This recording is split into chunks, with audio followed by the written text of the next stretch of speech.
Good morning friends, કેમ છો? બધા મજામાં હશો?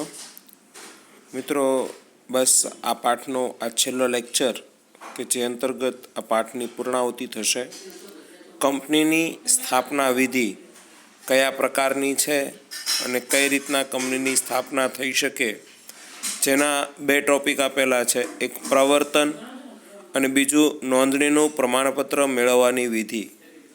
કોને પ્રવર્તન કહેવાય અને પ્રવર્તન કરનાર વ્યક્તિ કે જે પ્રવર્તકના નામથી ઓળખાતો હોય છે, તો આ પ્રવર્તક શું છે તેના વિશેનો પરિચય પણ અહીં આપણે પ્રાપ્ત કરવાનો છે.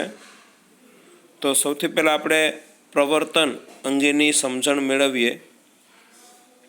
આ પ્રશ્ન પણ તમને 2 માર્કમાં કે 3 માર્કમાં પૂછાઈ શકે કે કંપનીની સ્થાપના માટે પ્રવર્તન અંગેની સમજણ આપો, અથવા કંપનીની સ્થાપના કરવા માટે પ્રવર્તનની વિધિ જણાવો. અને આ પ્રવર્તનની વિધિ કરનાર વ્યક્તિ જે પ્રવર્તક હોય છે, તો કે પ્રવર્તકે કયા વિચારો રજૂ કરવા પડે છે તેના વિશેની અહીંયા બાબત આપેલી છે. કંપનીને અસ્તિત્વમાં લાવવાનો વિચાર અને તે માટેની પૂર્વ તૈયારી એટલે પ્રવર્તન. અહીંયા પ્રવર્તનની બહુ સિમ્પલ સામાન્ય ડેફિનેશન આપેલી છે કે કોને પ્રવર્તન કહેવાય. તો કીધું છે કે કંપનીને અસ્તિત્વમાં લાવવાનો વિચાર અને તેના માટેની પૂર્વ તૈયારી.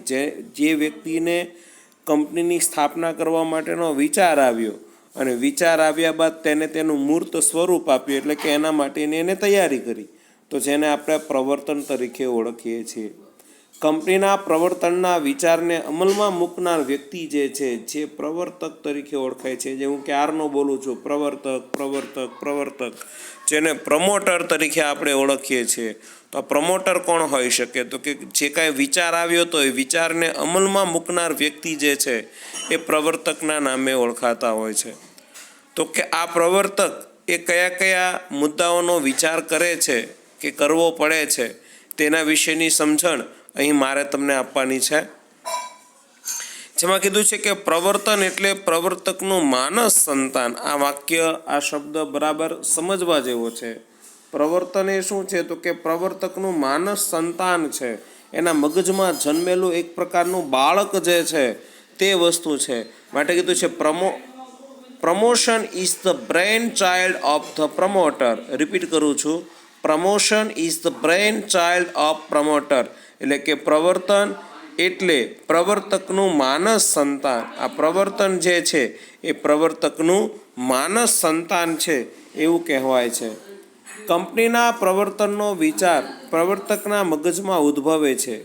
કોઈ સંશોધનને અમલમાં મૂકવા કે નવી વસ્તુ બજારમાં ઉપલબ્ધ કરાવવા કંપનીની સ્થાપનાનું વિચાર કરે છે. એટલે કે કોઈ સંશોધન કરવો હોય, કોઈ વસ્તુ બજારમાંથી અમલમાં મૂકવી હોય, તો એના માટે કંપનીની સ્થાપનાનો વિચાર કરનાર વ્યક્તિ જે છે એ પ્રવર્તકના નામે ઓળખાય છે. આવો પ્રવર્તક કે જેના મગજની અંદર આવા વિચારો આવે છે, એ વિચારને પ્રવર્તનના નામે ઓળખવામાં આવે છે. એટલે કંપનીના પ્રવર્તનનો વિચાર. મુદ્દા નંબર 2માં કીધું છે પ્રાથમિક અને વિગતવાર ચકાસણી. આ વિચાર આવ્યા બાદ તેની આગળ ઉપર ચકાસણી થવી જોઈએ. તો તે કેવી હોવી જોઈએ? તો કે કીધું તે પ્રાથમિક ધોરણો આધારિત અને વિગતવાર હોવી જરૂરી છે. તો પ્રવર્તકને કંપનીની સ્થાપનાનો વિચાર આવે એટલે તેના અમલીકરણની દિશામાં ધંધાકીય વ્યવહારો ચકાસણી કરવી પડે છે. ધંધા માટેની સ્થાનની પસંદગી કરવી પડે, નફાકારકતાની તપાસ કરવી પડે કે ભાઈ હું આ સ્થાપના કરીશ તો મને નફો થશે કે ખોટ જશે, તેના વિશેની પણ વાત કરવી પડે.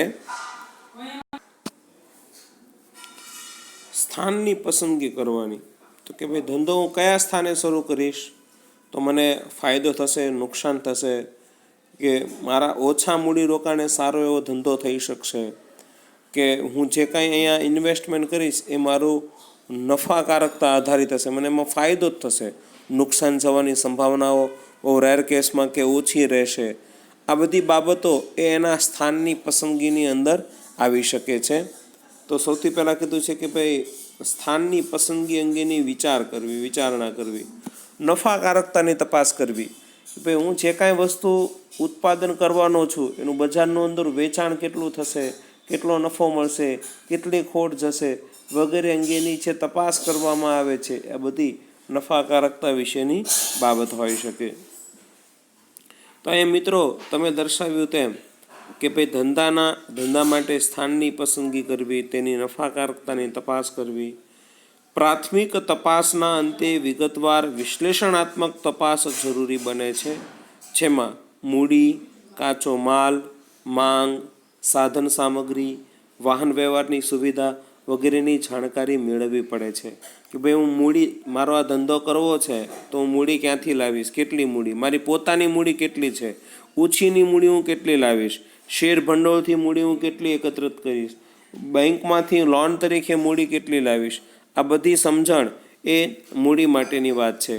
હવે મારે જે કાંઈ પ્રોડક્શન કરવાનું છે એનું રો મટીરિયલ, કાચો માલ સામાન મને ક્યાંથી મળશે, કયા ભાવે મળશે, એ જે ભાવે મળશે એના પર હું પ્રોસેસ કરીશ તો મને કેવી કિંમતે પડશે, અને પડ્યા બાદ જો બજારની અંદર હું આટલા ભાવે વેચવા માટે મૂકીશ તો બજારમાં આ વસ્તુ જેવું જ બીજું કોઈ વસ્તુ વેચાતું હોય તો એ કેવી કિંમતે વેચાય છે, એની સામે હું ટકી શકીશ કે કેમ. આ બધી બાબતો અંગેની વિચારણા પ્રવર્તકે પોતાના પ્રવર્તન અંગેની બાબતમાં કરવી પડે છે. ત્યારબાદ હું જે કાંઈ પ્રોડક્શન કરીશ તેની બજારમાં ડિમાન્ડ કેવી રહેશે, સાધન સામગ્રી પ્રોડક્શન કરવા માટે મારે જે કાંઈ મશીનની જરૂર છે કે જે કાંઈ ટેકનોલોજીની જરૂર છે મને ક્યાંથી મળી રહેશે, વાહન વ્યવહારની સુવિધા, હું પ્રોડક્શન જ્યાં કરીશ ત્યાંથી લઈ અને બજાર સુધી કે ગ્રાહક સુધી પહોંચાડવા માટેની સુવિધા મને શું મળશે, હું કઈ રીતના તે ઉપલબ્ધ કરાવી શકીશ. આ બધી જ બાબતો અંગેની સમજણ જે હોય છે જેને આપણે સામાન્ય રીતના એક પ્રાથમિક તપાસની અંદર મૂકી શકતા હોઈએ છીએ. પ્રાથમિક તપાસ કર્યા બાદ વિગતવાર વિશ્લેષણાત્મક તપાસ જરૂરી બને છે. વિગતવાર વિશ્લેષણાત્મક તપાસ કરવી જરૂરી બનતી હોય છે, અને આ જે તપાસ આપણે કરી તે અંતર્ગતની તપાસ હોઈ શકે છે. મુદ્દા નંબર 3ની અંદર આવે છે સાધનોનું એકત્રીકરણ કરવું. હવે આ વસ્તુ અમલમાં મૂકવી છે તો એના માટેની છે કાંઈ સાધન સામગ્રી હોય એકત્રિત કરવી એટલે કે ભેગી કરવી જરૂરી બને છે. પ્રવર્તનને અમલમાં મૂકવા માટે પ્રવર્તકે જે ઉત્પાદનના સાધનો થકી જે કાંઈ સાધન સામગ્રી હોય જેમ કે જમીન, કાચો માલ સામાન, યંત્રો, સેવા વગેરે મેળવવા માટે કરારો કરવા પડે છે. એની સાથે એક પ્રકારની વાટાઘાટો, એક પ્રકારનો કરાર, એની સાથેનો એક પ્રકારનો લેખિત કરાર કરવો પડે છે કે ભાઈ મને જમીન તમે આપશો, કઈ રીતના આપશો, કેટલા સમય માટે આપશો, તમારી સેવા મને કેટલા સમય માટે મળશે, કાચો માલ સામાન મને કયા ભાવે આપશો, યંત્ર તમે કઈ કિંમતે મને પૂરી પાડશો, યંત્રનું જે કાંઈ મેન્ટેનન્સ થશે તો મેન્ટેનન્સ કઈ રીતના નિભાવશો. આ બધી જ વસ્તુ માટેના કરારો એની સાથે કરવા જરૂરી બને છે. નાણાકીય વ્યવસ્થા કરવી. સાધનો અને મિલકતો એકત્રિત કરવા માટે મૂડી ક્યાંથી, કેવી રીતે મેળવવી તે વિચારવું પડે છે. નવી સ્થપાતી કંપની શેર દ્વારા પણ મૂડી મેળવી શકે છે. પહેલાં એવું હતું કે નહોતી મૂડી મળતી, પણ હવે તો શેર દ્વારા પણ મૂડી સહેલાઈથી મળી શકે છે. એટલે કંપની જ્યારે નવી સ્થપાતી હોય તો એ રીતના પણ તે મૂડી પ્રાપ્ત કરી શકતી હોય છે, મતલબ મૂડી મેળવી શકતી હોય છે. તો આ રીતના પ્રવર્તન અંગેની વિચારધારા સંદર્ભે આ 4 બાબતોને અમલમાં મૂકવામાં આવેલા છે. સૌથી પહેલું કંપનીના પ્રવર્તનનો વિચાર કરવો. મુદ્દા નંબર 2માં પ્રાથમિક અને વિગતવાર ચકાસણી કરવી. મુદ્દા નંબર 3માં સાધનોનું એકત્રીકરણ કરવું. અને મુદ્દા નંબર 4ની અંદર આવે છે નાણાકીય વ્યવસ્થા કરવી. આવા 4 મુદ્દાનો પ્રવર્તન સંદર્ભમાં સમાવેશ કરવામાં આવેલો છે. મિત્રો, હવે પછીનો પ્રશ્ન અલગથી પૂછાતો હોય છે. સ્વાધ્યાયની અંદર પણ આ પ્રશ્ન વિશેનો ઉલ્લેખ કરવામાં આવેલો છે, તમે લોકોએ જોયું પણ હશે. અહીંયા આપણે સહેજ વિગતવાર જોઈ પણ લઈએ જેથી ખબર પડે કે ભાઈ નોંધણીનું પ્રમાણપત્ર મેળવવા માટેની વિધિ શું હોઈ શકે તે અહીંયા સહેજ નજર કરી લઈએ. અહીંયા જો છેલ્લે આપેલું જ છે પ્રશ્ન 5માં ચોથો પ્રશ્ન, નોંધણીનું પ્રમાણપત્ર મેળવવાની વિધિ સમજાવો. રિપીટ કરું છું, નોંધણીનું પ્રમાણપત્ર મેળવવાની વિધિ સમજાવો. એટલે કે કંપનીની નોંધણી કરવી છે તો એનું પ્રમાણપત્ર, નોંધણી થયા બાદ એનું પ્રમાણપત્ર મળતું હોય છે. તો એ કઈ રીતના કઈ કઈ મુદ્દાઓને અનુસરવા પડે છે, કેવા પ્રકારની બાબત હોઈ શકે છે.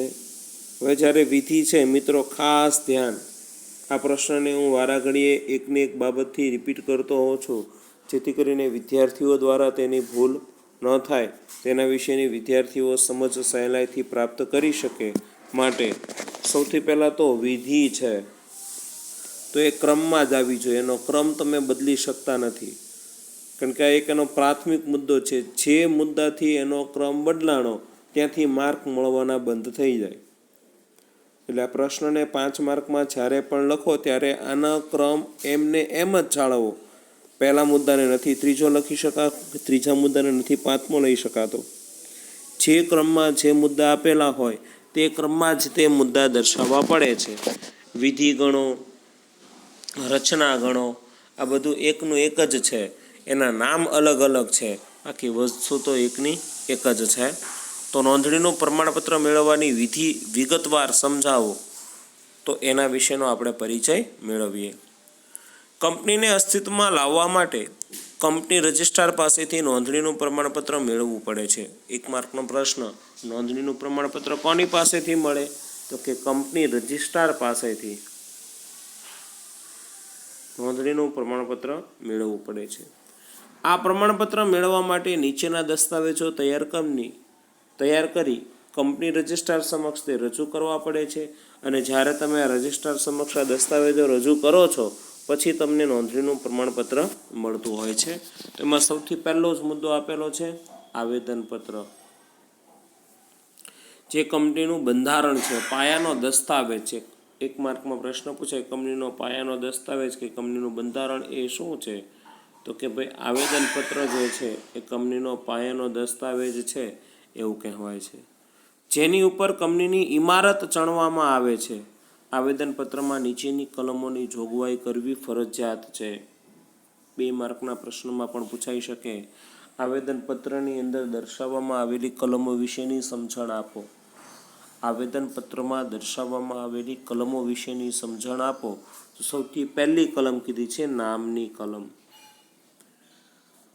હવે ફરી પાછું તફાવતમાં આવ્યું હતું તે મુજબ જાહેર કંપની હોય તો તેના નામના છેડે લિમિટેડ શબ્દ વપરાય, ખાનગી કંપની હોય તો તેના નામના છેડે પ્રાઇવેટ લિમિટેડ શબ્દ વપરાય. જ્યારે આવું બનતું હોય છે તો એ જ વસ્તુ અહીંયા નામની કલમમાં લાગુ પડે છે. શેરની મર્યાદિત જવાબદારીવાળી જાહેર કંપનીએ તેના નામના છેડે, જાહેર કંપની હોય તો કયો શબ્દ? લિમિટેડ. અને મર્યાદિત જવાબદારીવાળી ખાનગી કંપનીના નામના છેડે પ્રાઇવેટ લિમિટેડ શબ્દ લખવો પડે છે. ભારતમાં નોંધાયેલી અન્ય કંપની જેવું નામ તે રાષ્ટ્રહિતને નુકસાન કરે તેવું નામ રાખી શકાતું. નામની કલમમાં 2 વસ્તુનો ઉલ્લેખ કે ભાઈ અન્ય કંપની જેવું નામ તમે રાખી શકતા નથી, કે ભાઈ દેશના રાષ્ટ્રને નુકસાન થાય એવા પ્રકારનું, એની શાખ ખરડાય એવા પ્રકારનું નામ પણ તમે રાખી શકતા નથી. તો આ વાત થઈ નામની કલમમાં. આવેદનપત્રમાં દર્શાવવામાં આવેલી નામની કલમની અંદર આ પ્રકારની વાત દર્શાવી છે. હવે જોઈએ આપણે આગળ રજિસ્ટર્ડ ઓફિસના સરનામાની કલમ શું છે. રજિસ્ટર્ડ ઓફિસનું સરનામું જે દર્શાવવામાં આવે છે તેની કલમ વિશેની વાત કરી છે. કંપની રજિસ્ટ્રાર અને જાહેર જનતા કંપની સાથે પત્ર વ્યવહાર કરી શકે અને અદાલતનું અધિકાર ક્ષેત્ર નક્કી કરી શકાય તે માટે કંપની રજિસ્ટર્ડ ઓફિસનું સરનામું જણાવવું પડે છે. હવે સરનામું જણાવવા પાછળનું રીઝન એ જ તે કે એની સાથે પત્ર વ્યવહાર કરવાનો હોય.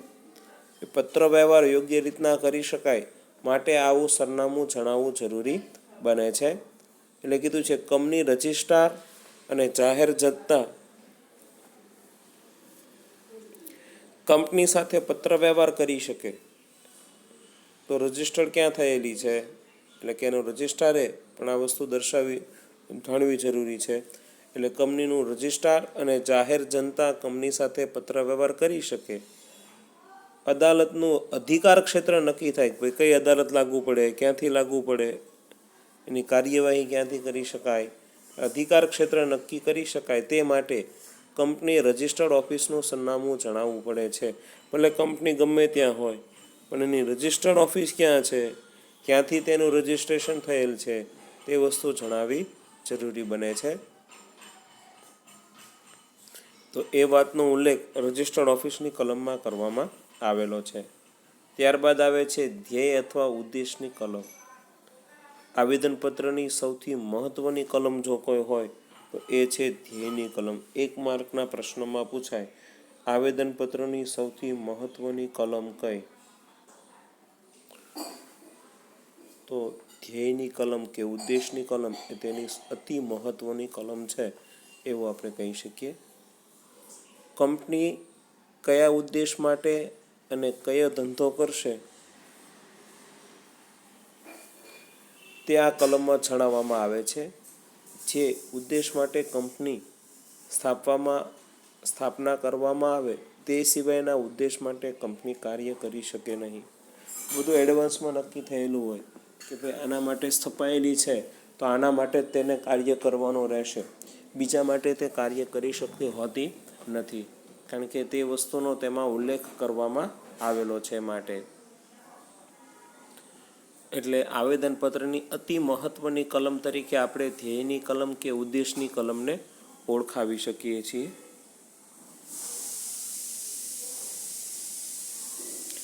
જે ઉદ્દેશ માટે કંપની સ્થપાયેલી હોય એ ઉદ્દેશ માટે જ તે કાર્ય કરી શકે. હવે તમે સ્થાપના કરી હોય કોઈ વસ્તુના પ્રોડક્શન માટેની, તો એક્સ નામની વસ્તુના પ્રોડક્શન માટેની કંપનીની સ્થાપનાની મંજૂરી મળી હોય તો તમે એ એક્સ નામની વસ્તુનું જ ઉત્પાદન કરી શકો છો. એમાં તમે તમારી રીતના ફેરફાર કરીને વાય કે ઝેડ નામની વસ્તુનો કોઈ પણ જાતનો ફેરફાર કરી શકતા નથી. તો એ વાત થઈ ધ્યેયની કલમ માટેની.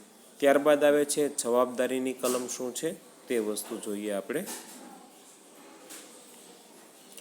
કંપનીના સભ્યોની જવાબદારી મર્યાદિત પણ હોય, અમર્યાદિત કે બાંયધરીથી મર્યાદિત છે તેનો ઉલ્લેખ આ કલમમાં કરવામાં આવે છે. કંપનીના સભ્યોની જવાબદારી કયા પ્રકારની છે? તો કે ભાઈ મર્યાદિત જવાબદારીવાળી છે, અમર્યાદિત જવાબદારીવાળી છે કે બાંયધરીથી મર્યાદિત જવાબદારીવાળી છે વગેરેનો ઉલ્લેખ આ પ્રકારની કલમમાં કરવામાં આવતો હોય છે.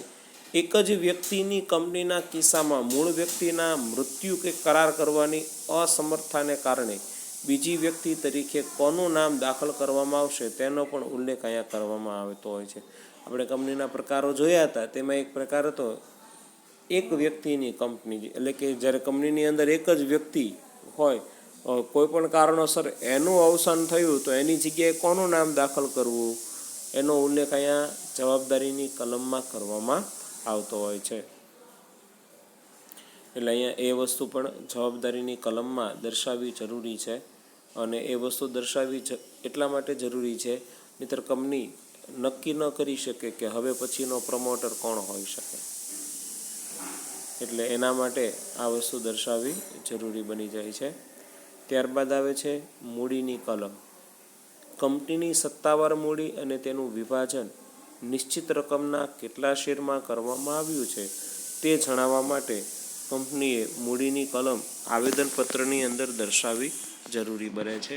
સત્તાવાર મૂડી, કંપની કેટલી મૂડીથી સ્થપાયેલી છે, બહારથી ઉછીની મૂડી કેટલી લાવવામાં આવશે, શેર ભંડોળથી કેટલી મૂડી એકત્રિત કરવામાં આવશે, એના વિશેની સમજણ એ મૂડીની કલમમાં દર્શાવવામાં આવે છે.